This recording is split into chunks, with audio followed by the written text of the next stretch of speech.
Thanks for tuning in to the SevSells show. I'm your host, Sevin Murdock, exposing the good, the bad, and the ugly in all things real estate right here at KPPF Saturdays at 10 a.m.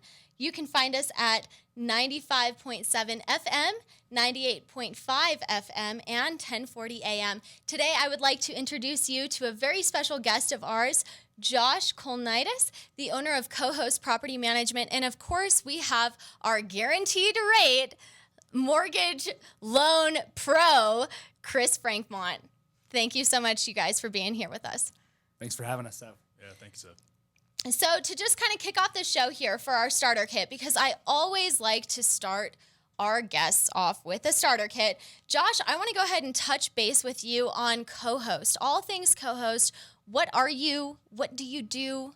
Who are you? Yeah. So Co-Host is really kind of cool concept, cool company. What we do is we specialize in like fully furnished listings, specifically with the short-term rental side. So there's kind of like this missing gap of solutions out there where a lot of people have this long-term property management solution, but when it comes to the short-term model, which is more like what real estate's taking a vamp towards, no one has anything out there that's a full like start-to-finish solution that comes in, takes care of everything for you, sends a check at the end of the month, and kind of keeps it hands-off for the owners. So like Airbnb, exactly. Right? Yep. Okay, so you specialize in all things Airbnb. That's right. Except without all the stress of having to do your own Airbnb. Exactly, yeah. And it's kind of interesting, too, because when you bring up the stress, right, a lot of people, this company was started by being in a situation where I needed a management company and I didn't have one. So I essentially worked with somebody else who was out there kind of doing it a little bit on the side, but they weren't really that good at it. And that's essentially what spawned Co-Host was. I was like, I need something that's better. It's more professional. Started doing it myself, and then that essentially grew into what today is now Co-Host. So is it safe to say that you started Co-Host because you were an unsatisfied client with a short-term rental at one point? Exactly. Yep, that's correct. Okay, that sounds good. And how long have you been in business? So we actually started in like 2018, very early 2018 is when I started just myself. But in terms of actually opening up and taking outside clients, we've only been doing that now for about 5 months. Okay, well, congratulations. Yeah, Fairly new. How's business? Oh, it's absolutely incredible. Somebody coming from like a military background to just doing that full time and essentially dropping a full time guaranteed paycheck to run your own business, right? It's overwhelming, and there's kind of a lot of like fear that you have when you do it. So kind of seeing that you can actually start a business on your own and you can be successful is really cool. So it sounds like there were some pitfalls in that industry for you. Mm-hmm. What were some of those pitfalls where I don't know if it aggravated you enough or inspired you enough to start your own property management company for short-term rentals, but what were those pitfalls? Yeah, so those are some good questions. So initially when I first started, I noticed that I needed to be hands-off. And in trying to be hands-off, there's a lot of like involvement sometimes that the owner had to do, which being in service. And you were the owner at this point? Right, at the time, yep, I was the owner. And I was in the service, so I was in the military. We were going in the field, and then I had a deployment coming up. So I was like, okay, I need to essentially take what I have right now, which is a full-time Airbnb, and hand it over to somebody. And when I tried to do that with someone, that specific company, essentially, I noticed things were getting like broken. I had some things broken. I had a TV stolen. I had like a little Alexa thing stolen. There was a vacuum cleaner that was busted up pretty bad. And this was just stuff that like I walked back into the house one day during a cleaning, and I just noticed all these things were kind of like wrong. So I started to address it with the company. And were they collecting from the guests that broke it? So they didn't even know it was happening. They weren't tracking anything was going on.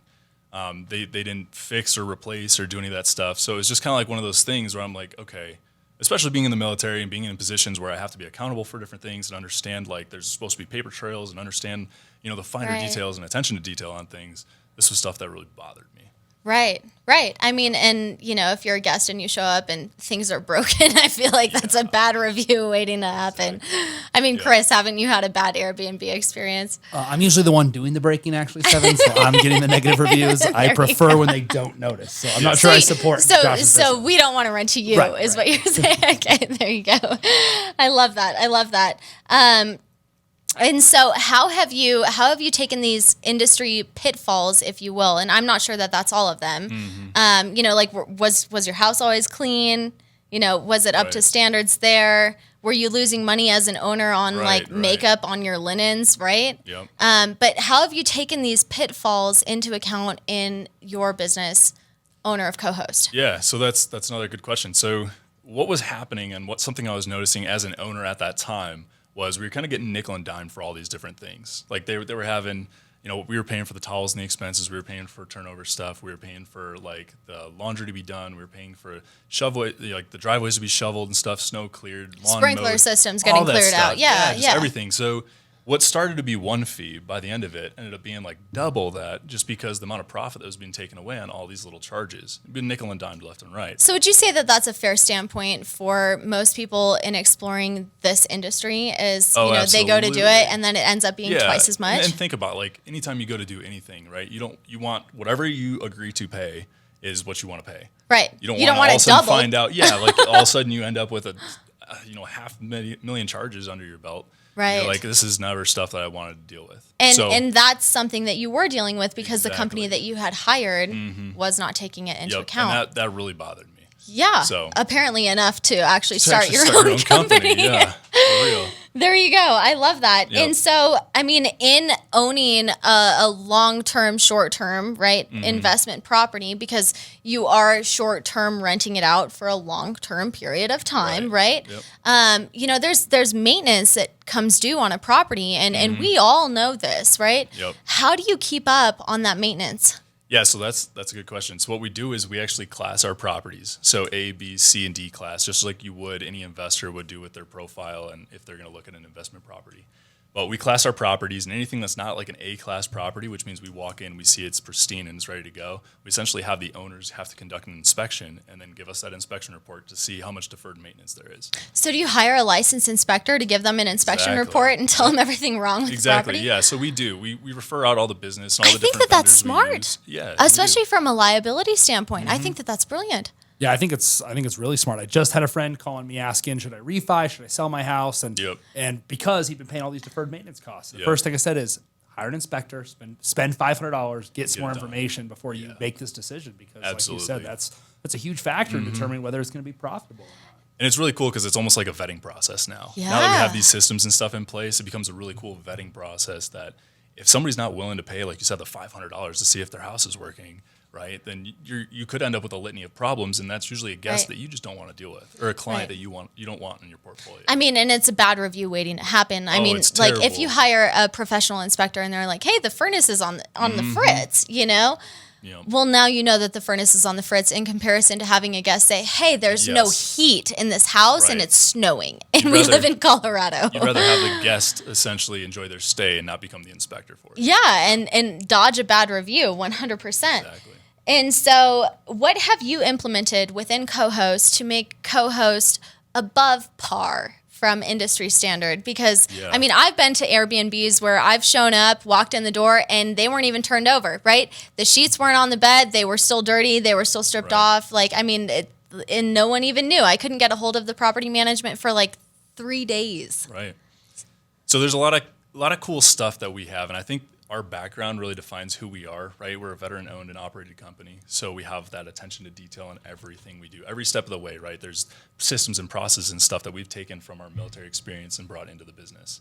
And when I say we're a veteran-owned and operated... Wait, hold on. You said our military experience. Right, exactly. So you're military. Who else? So we have at least 3 different people right now that are in the Springs that are in leadership positions. So essentially everybody that's in a leadership position has some sort of military experience prior to. So you're supporting our troops. Really cool. Exactly, yes. I love absolutely. that. That's cool. Yep. That's and amazing. It's actually really cool, too, to add. So as we expand to other cities and we start going to other places, we actually have prior service officers. Right now it's all officers, but, willing to expand to whoever else. But as long as they make the cut, it's kind of cool because each one of these different locations is led by a veteran or prior service military officer.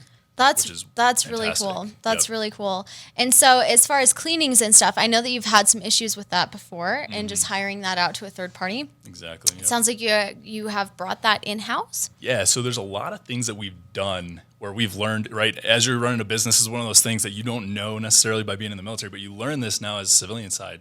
You know what right's supposed to look like, so you're trying to figure it out. Right. Well, as you go through, there's a disconnect sometimes in quality control. So if you use vendors and other service providers, right, you can't control necessarily the quality that they're using, or you have to fire them and find somebody else, right? Good luck. Yeah, exactly. And then it can be an exorbitant cost. Who wants to when you're work trying anymore, do right? Right. We have unemployment.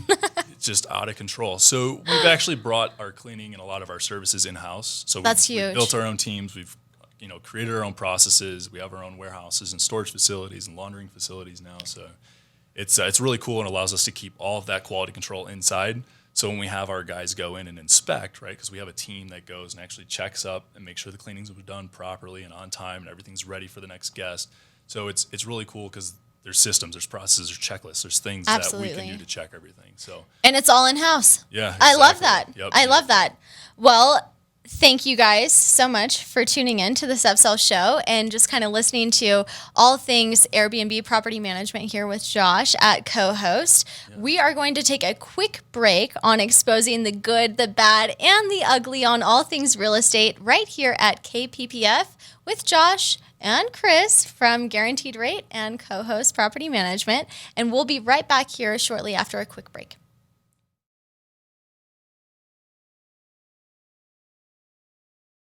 Thanks for tuning in to the SevSells show. I am your host, Sevin Murdock, exposing the good, the bad, and the ugly in all things real estate right here at KPPF Saturdays at 10 a.m. Don't forget to like and subscribe to us on YouTube at KPPF Radio 1040 a.m. I am here today with Chris Franquemont and Josh Kolnitys, Chris Franquemont with Guaranteed Rate, and Josh with co-host Property Management. Now, we just kind of finished up our highlight segment and starter kit with Josh, all right? I want to dive into a market update with Chris. He is the guy with the numbers, the lender, the man with the money. So, Chris, what do you have for us today? Thanks, Sev. I appreciate it. Yeah, I thought today we'd talk a little bit about the market and how it's evolved over these last 18 months. It's been one of the most volatile times we've ever seen in the market with ups and downs. We've ended up with some of the lowest rates we've ever seen and spikes back up. It's been pretty crazy. So the market is a complicated beast. There are a lot of factors that go into it, even more that I understand or can comprehend. But we're going to talk about some of the general things that go into the market, what caused some of this volatility over the last 18 months, and then a little bit about what we can expect for the future. So, Absolutely. So obviously, everyone's heard, I hope you've heard by now, that interest rates have been historically low really since COVID happened. So why did that happen? When COVID first hit, we saw rates tank in a good way. Rates shot down lower than they'd ever been before. So what does that mean for someone who's wanting to purchase?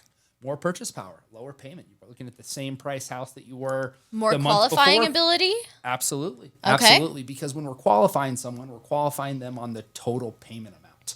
It's not really a dollar amount of a house. We give a dollar amount to estimate, but we're really qualifying them on the total payment. So when the rate's lower, that total payment's obviously lower. That means they can afford more house. And when you say rate, it's interest rate. Absolutely. Right? Yep, the interest rate. I mean, and I know from being a homeowner, a vast majority of my first several payments, maybe even several years, I'm paying more in interest than I am in principal, right? So that makes a big difference on your ability to qualify, correct? Yep, absolutely. Absolutely. And what you're referring to is because of how the loan's amortized, you do pay a ton of interest up front. That goes down. Every payment, you pay a little bit more towards principal, a little less towards interest. But absolutely, lower rates, it's 0.5% lower in rate. That's a huge difference in payment. We're looking at the average loan amount here. For us, our average loan amount is right around $390,000. When we're talking 0.5% in rate, you're talking well over $100 in payment that it's saving you. So it can make a big difference in people's budget. Absolutely. Especially when you qualify based off from debt to income and credit. Yep, right? Absolutely. Absolutely. So all those come together to look at a qualification. So when COVID hit, or I shouldn't say when it hit, when it became a big deal back in March of 2020, we saw interest rates tank, go down over 0.5% in the matter of just a couple of weeks. So why? Absolutely. Why did that really happen? Again, there's a lot of factors, but two of the main ones that contributed to that. One is the flight to safety.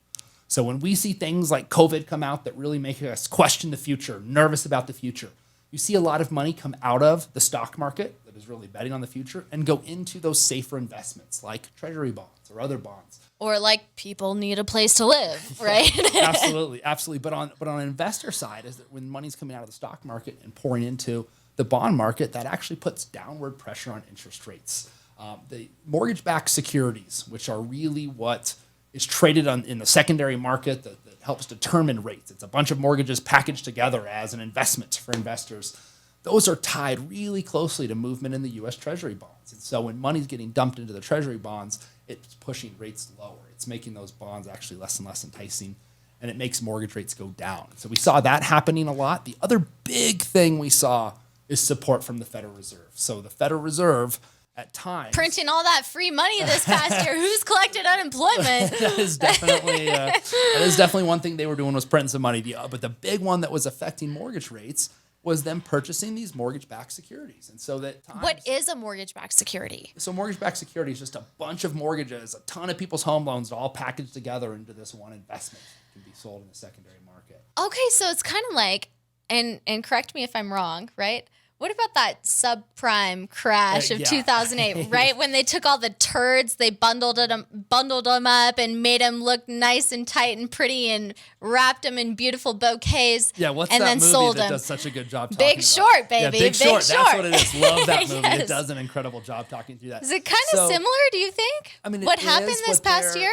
The way that the mortgage-backed security has been around a long time. So that movie kind of talks about the origination of those, what was it, the 60s or the 70s, when mortgage-backed securities really became a big thing.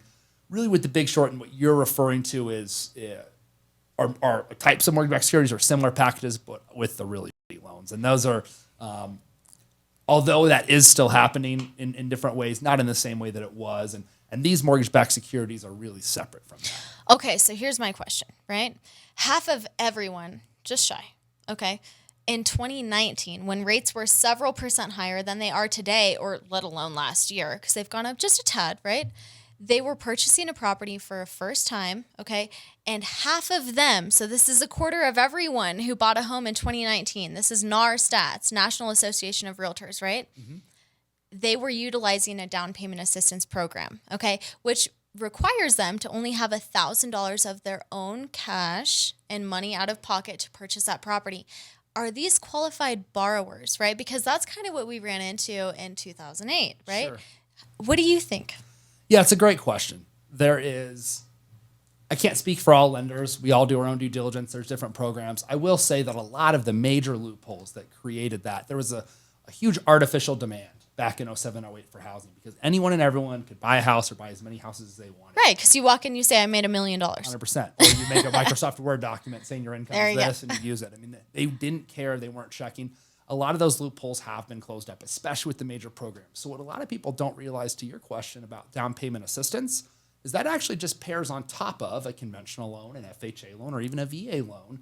And so you still have to abide by their guidelines. And their guidelines really have closed a lot of those loopholes. Now, there's still those products out there. There's still brokers doing no income, no asset, no employment, no debt to income loans that are pretty terrifying. I don't mess with those much, but I know they're still out there.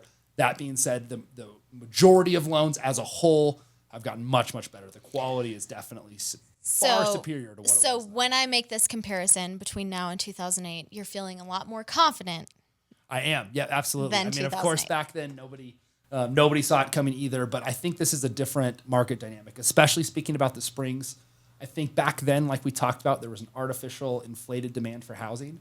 Now I think these housing bubbles are going to be more on a local level, and you have to look at a lot of other factors to really see, to analyze each market individually. In the springs, look at the rental market compared to the housing market. Totally. It's just as competitive and shooting up. Back in 2008, the rental market was stagnant, not moving, as housing prices were climbing. Right.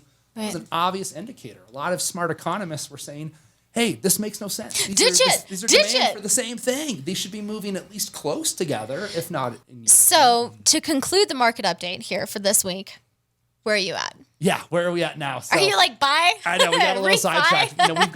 We've had some ups and downs for sure. A lot of volatility, like I talked about. But not drastic ups and downs. No, but we are still right now sitting near the lowest rates have ever been, if not the lowest. They are still sitting about where they were at the beginning of COVID and several times throughout. Have they dipped lower than this? Yes, they dipped about 0.5% lower than this several different times in the last 18 months. But where we're sitting right now, we'd never seen rates this low 2 years ago. So it is still a fantastic time to buy. Bam. Fantastic time to refi. If we saw these rates 24 months ago, I wouldn't have believed they were real. I mean, and you go back to the 70s and they were what?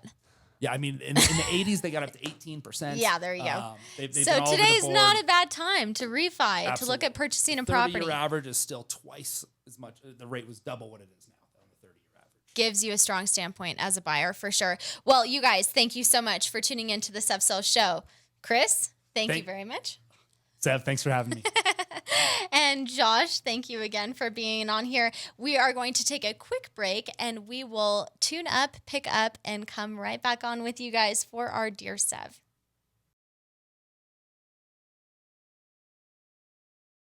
Thanks for tuning in to the SevSells show. I am your host, Sevin Murdock, right here at KPPF. And don't forget to like and subscribe to us on our YouTube channel at KPPF Radio 1040 AM. I'm here today with Chris Franquemont, Guaranteed Rate, and Josh Kolnitys at Co-Host Property Management. Today, we want to go ahead and pick up where we left off with you guys on our Dear Sev, okay? Similar to Dear Abby, we're going to go ahead and do a Dear Sev for you, as always.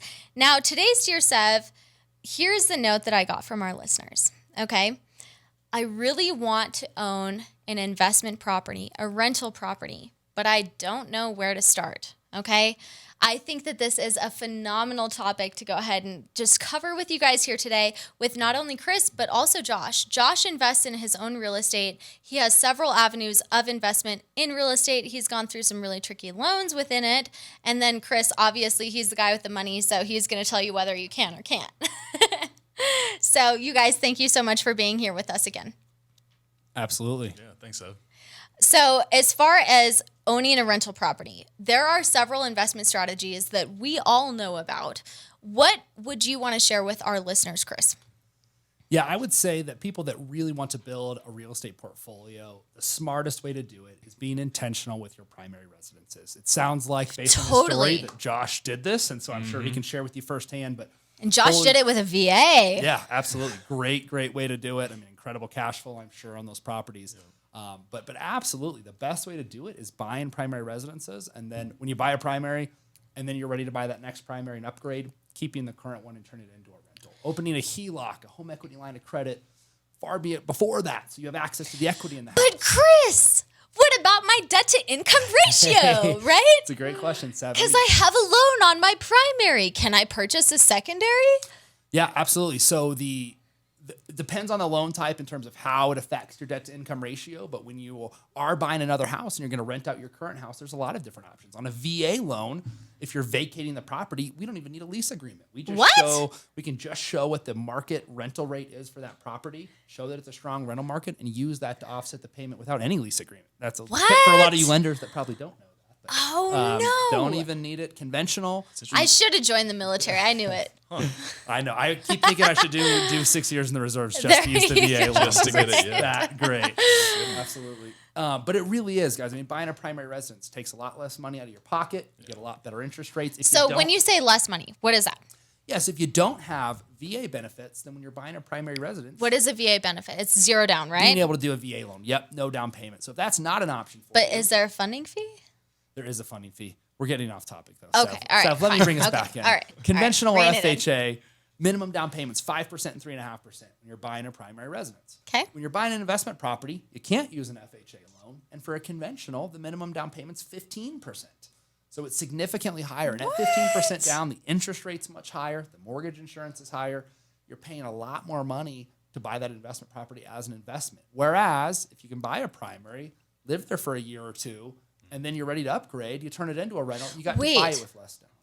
I know that you had so much valuable information in that, but what I just heard is you can still fund a non-owner occupied property at 15% down? Correct. Yeah. Because when I just bought my most recent one, they were like, it's got to be at least 20. They were pushing me for 25. I was about to choke the life out of someone. Well, yeah, you were misinformed, Sav. You can do it with 15% down. That being said, so this is why you shop lenders, that's right? That's right. It's why you talk to a few. Talk to Guaranteed Rate. I still think 20% sit down is a good place to be at. Buying an investment property, you avoid the mortgage insurance, your rate gets a lot better. Chris, I disagree. I think cash in pocket, cash in hand is always the way to go. You know, Steph, there's always a case to be made for that. But everyone has a different investment strategy, right? That's exactly right. And that's why our goal is to be an advisor, to show everyone the positives and negatives of 15, 20, and 25% down. Here's your break-even points. Let them decide. I say I don't know what's best for you and your family. I want to educate you on your options and let you make them. Yeah, let me overwhelm the crap out of all of you and figure out where to go from there. And Josh, you have a handful of different investment properties as well. Yeah, right? So when you get into looking at like trying to buy property with as little money as you can, keeping it in your pocket, right? But also trying to get it into a cash flowing asset for you, there's a lot that you can do, especially when you start looking at short-term stuff, because you're not putting a lease on the property. You're essentially going on vacation. So you still live there as a primary residence. Depending on, your mortgage, right? That short-term rental history, unless it's 2 years, I think, right? It can't necessarily count for the same amount as a 1-year executed lease agreement would, right? Yeah, absolutely. So it's a great question. There's an agent right now who's evaluating buying either a second home or an investment property. We went over this. If he buys a second home, he can use it as an Airbnb, but he can't use that income to offset the payment as debt to income until it's been on 2 years of taxes. Let's say he wants to buy a third, and you're like, oh, dude, your debt to income is too high. Yep. So like Josh is saying, you can't have a long-term lease. If it's your primary or a second home, you can't have a long-term lease on it. You can do some short-term, but you'll have to have it on taxes to offset your debt to income, but you can acquire properties for less. And as long as you still meet the rules of occupancy laid out in your note, then it can be a good win-win. Buying the investment property, there's more workarounds. There's actually...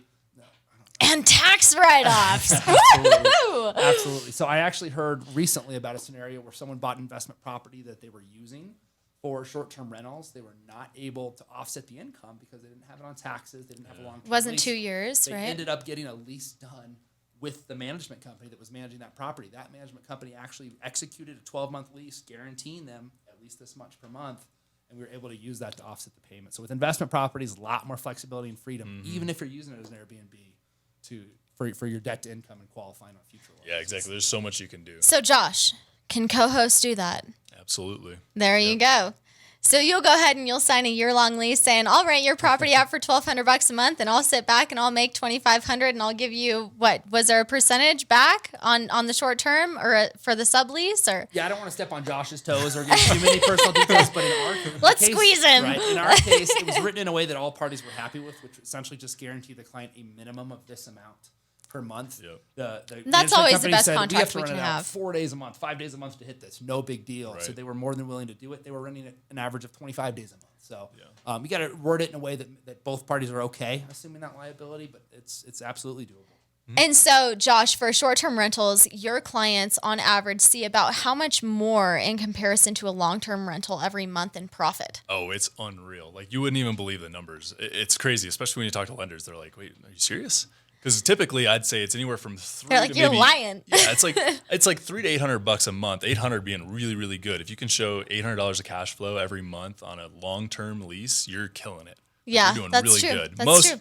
Most are probably around $300-$400 or so a month. But for That's short pretty term, typical. for what you do. But if we get into short-term stuff, our average clients make anywhere from $3,000 to $4,000 of cash flow. That's what gets deposited into their bank account every single month. So it's actually amazing, and it's that's wild. after your management fees. Exactly, that's after management fees, and our management fees aren't cleaning cheap fees? either. Free So mailbox money. And yeah, maintenance exactly, it really fees? is. Yeah, exactly, everything after my the gosh. cleaning and the maintenance and the management. And so, if fees you'll torn rent out, my property it's out for wild. me on a year-long lease, Yeah. okay, like why would I not, Exactly. make $3,000 more a month, especially to have it cancel out my DTI, right? Because that's why a lot of people go for the long-term rental. Absolutely. Right? Yep, absolutely. Is because it cancels out that DTI. Well, you guys, I'm going to go ahead and just conclude this episode with you, okay? Thank you so much for coming on. I really do appreciate everything that you guys have both brought to the table and in this cumulative discussion here today. Josh, co-host, thank you very much for being here. thanks, Chris, guaranteed rate, thank you for being here. If you guys have any questions, okay, you have a Dear Sev that you're curious about, you are wondering, what you should do in any specific certain situation, reach out at SevSells at SevSells.us via email today, and we will go ahead and bring your question onto the show, and we will dive into it here a little bit. Chris, Josh, thank you very much for coming on. Thank you guys for tuning in to the SevSells Show. I am your host, Sevin Murdock, exposing the good, the bad, and the ugly in all things real estate, right here at KPPF Saturdays at 10 a.m. Don't forget to like and subscribe to us on YouTube at KPPF Radio 1040 a.m. Our channels are 95.7 FM, 98.5 FM, and 1040 a.m., and we will see you next week.